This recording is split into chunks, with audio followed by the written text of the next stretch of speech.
morning, everybody. Good morning. I feel like they've made a terrible mistake. So, my name is Ben. I'm here to speak on what I think the implications of street dance are for educators such as yourself. First things first, I want to say that all of you are pretty much my favorite kind of people. People that are willing to give up certain things to teach me. And that's actually a lot of what has brought me here. And that's actually why I do these talks in the first place. So, first things first, everybody stand up. Now you're gonna join me. No, I'm just kidding. Okay, so everybody take 4 deep breaths with me.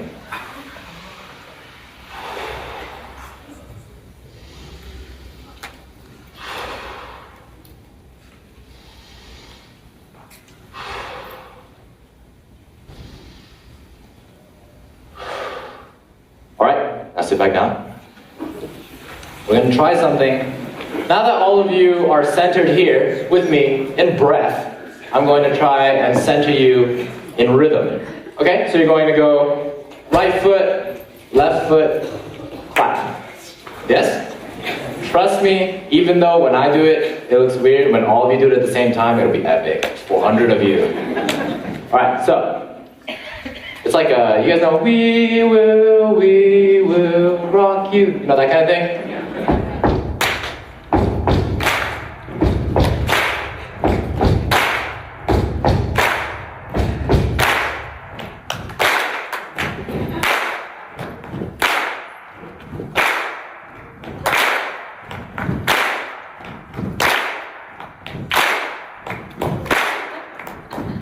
Hello, everybody.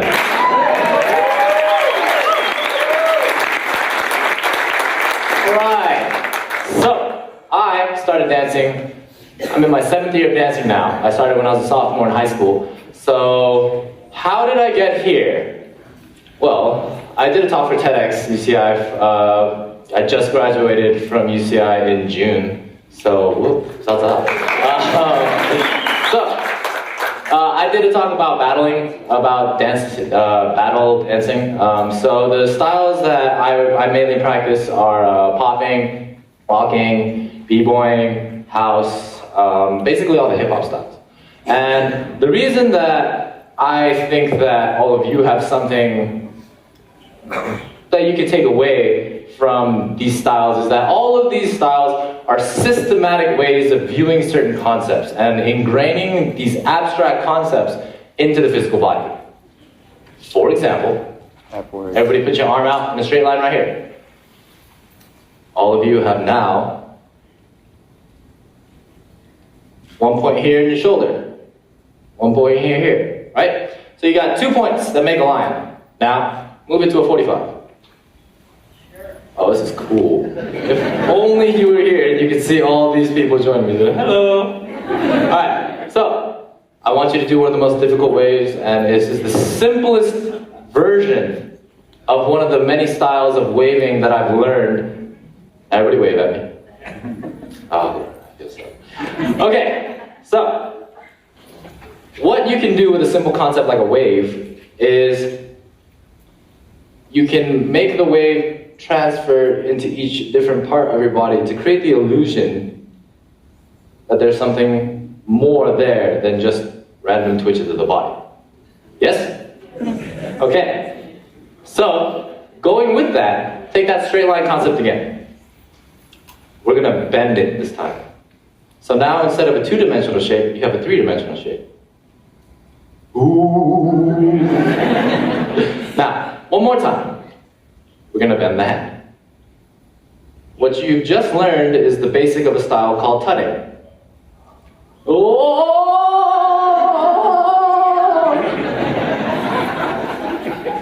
So, what can you do with something simple like this? Well, I could just sneak my head down. I could sneak back up, or I could turn it and I could be like, hey guys. What's up, right side? What's up, left side? This is my side. Alright, so Historically, street dance has been used as a mode of expression for people that are less privileged, that are poor, they're from areas that don't give them the same opportunities for education that somebody like myself or somebody like yourselves have received.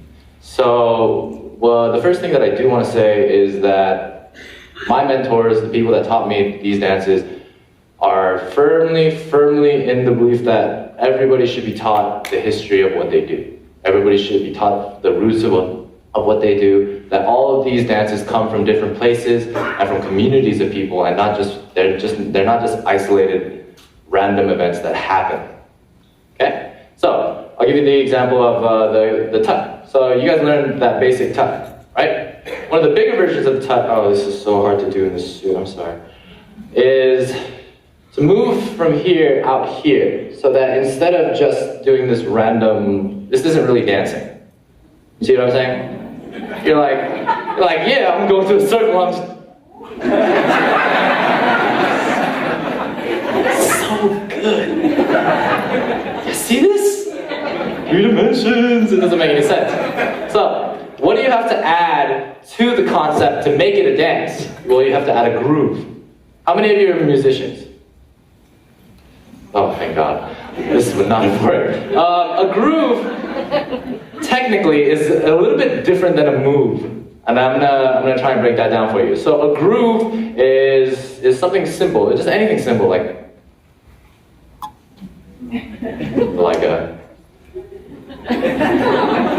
You see what I'm saying? That's not necessarily a move. A move is actually, that first combination that you guys did, that could be called a move. Because the move goes from one place to another. The groove takes two points and figures out a way to dance in between them. Ooh. Now the basic way of flipping up your groove to make it more complex is using those two same points and taking different amounts of time to get from one place to the other. I'll give you an example. So you guys went, right? Now what if I went, same amount of time, a little bit different in terms of the rhythm, yes? What if I went, even more different? So what the groove does is, the groove takes one movement and then changes up the rhythm so that it becomes a dance. So the basic dances are all essentially combinations of smaller, simpler movements to create something more visually appealing. Grooves move in curves as opposed to movements which tend to move in straight lines. So, for all of you that are having trouble with dancing, keep that in mind. No, really. So, why am I here? Yesterday, I got the chance to talk with a lot of the people that you're going to be hearing from in the next 4 days, and believe me, they are all much more qualified than I am to be here. However, one of the things that everybody kind of appreciates from me is that I'm not a professional, such as yourselves. When I speak from my purest expression, because I don't really have a choice. I don't think I could impress upon you the importance of what I've learned if I tried to fake being a professional dancer. So, why do I think that dance is so important? Because right now, at this point in time, all of the kids that you're teaching have to deal with these huge concepts in their head. Finance, college. I just graduated from college, so I'm done with that noise.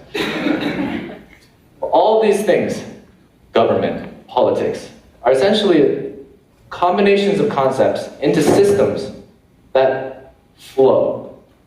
If you understand the system, then understanding the list of concepts is not nearly as important. And for a long time, I've been taught to understand this list of concepts and then to regurgitate it in a test. And then I can just forget it, because I moved on to the next grade. But what I think it would behoove your students more is to teach them to think systematically. is to teach them to understand the world in terms of information going into a system and not just information in lists. Essentially, that's what a style does. Now, a style like popping. Popping it comes from a hit. Now, you guys are not going to be able to see this with my jacket on, so I'm going to take this off for a second. A hit is a robotic shake. The first way that we're going to generate a hit, everybody put your left hand up this time. Now, you're going to flex and release. Very quickly. Okay? So you're going to go 5, 6, 7, 8, pop, pop. Try this angle, I'll see it easier. 1, 5, 6, 7, 8, pop, pop. Now, that's the first way everybody tends to teach you a hit. When you dance, when they teach you how to do a basic popping hit, they're going to teach you it in foundation. You're just going to hit, hit, hit, hit. Now there's other ways to generate a hit. The second way to generate a hit is a robotic way, which is everybody, you remember that position where your arm was before? Go straight up into it and stop. Okay? 5, 6, 7, 8, 1. One more time. 5, 6, 7, 8, 1. You guys see that if you do the second hit clean enough and strong enough, it'll look like the first hit, but it's a completely different movement quality. With the first one, you place the arm, or you place whatever body part, and you flex, and that creates the shape. As opposed to, in the second one, you move straight up into the movement, and that creates the shape. Yes? Yes. Now, in terms of actual dance history, the second hit comes before the first hit. The second hit is basically just Funky Robot. That's the way that popping has been informed over the years. The popping as a term is more popular, so you guys will understand popping better than, if a robotic hit, you'd be like, what is a robotic hit? But the third way, something that nobody really actually understands nowadays, is rather difficult to find. You'd have to go to specific people to learn it, is a double hit. So you're going to go up and down, okay? And you're going to try and create this hit. So instead of going boom or pop, you're going to go whoa. Okay, try it. Just put your arm out. You don't have to put it all the way out. This actually gets harder when you put your extremities farther out. 1, 2. 1, 2. 1, 2. Now all of you are poppers! Congratulations! What's actually more important than you understanding that abstract concept is for you to have a physical knowledge of what that concept means to your body. For all dancers, it's the same way, and for all of you as people, it'll be the same way also. All of these abstract concepts mean nothing if your physical body and your mind don't know how to mesh. So I'll give you how I normally explain street dance to pretty much everybody. So the first base, so the base of the pyramid, so it's a pyramid, you guys are going to see the pyramid. The base is rhythm. Why? Because all of you are essentially beings of rhythm. Your heartbeat is a rhythm, the blood flowing through your veins and your arteries and your capillaries, all that science stuff, that creates a rhythm. So all of you are essentially beings of rhythm. So that's the base, because that's where the music comes from.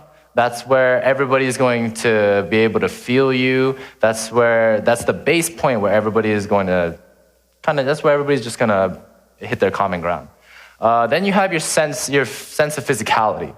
Your physicality comes from your strength, your balance, your flexibility. All of these things are under physicality. And equally as important is your sense of history. Without a sense of history, none of you will understand where these moves come from.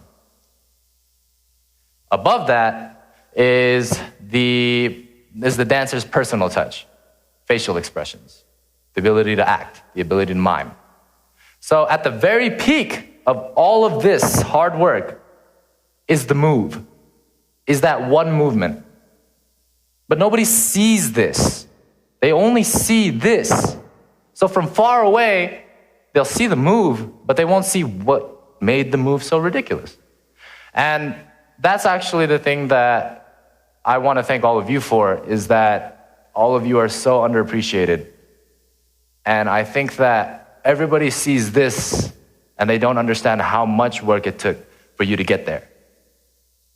So I always want you to remember that I appreciate you and that your students will eventually come to appreciate you too.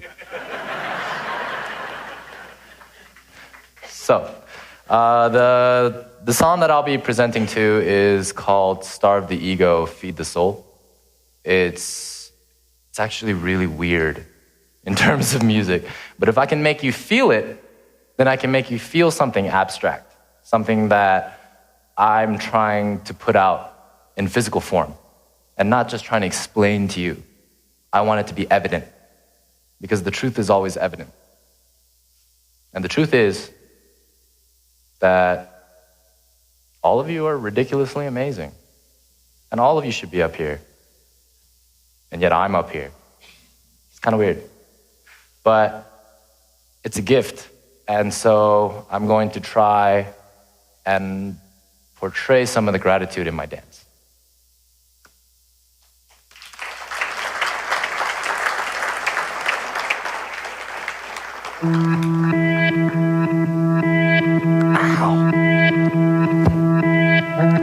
Medical tape. Amazing.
Thanks for dancing with me, everybody.